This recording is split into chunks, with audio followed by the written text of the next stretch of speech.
ของปล่อยโตหูเซอปันปีหมดยาวอำกึดไว้เซอกอบลุกใจฮักง่ายป่นแลถึงที่สุดได้กาตั้งตกน้ำตาขอข่มใจก็ว่าเลยเป็นน้อยเยาอำพร้อมยอมก็เป็นกว่าเยาอำจางไม่สร้างไหลก็ปลอพาใจสายดีนี่เป็นคำบอกสืบต่อหักสองเอาเป็นลองตั้งไม่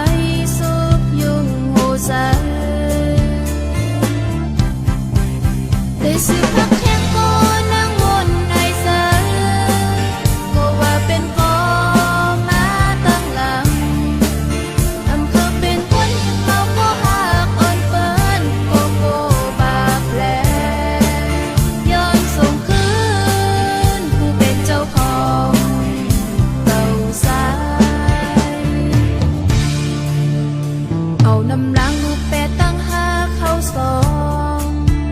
ไว้เป็นเบือนฟ้าในคำคืนหนึ่งยืนเจ้าฟ้าใสก็จับหายสืบวันเมื่อแท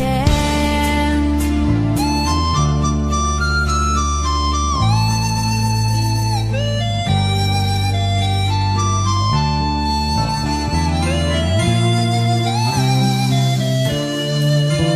ก่อนได้หูถึงว่าใจมีเจ้าของปล่อยโตหูเซอปันปีหมดยาวอำกึดไว้เซอกอบลุกใจฮักง่ายป่นแล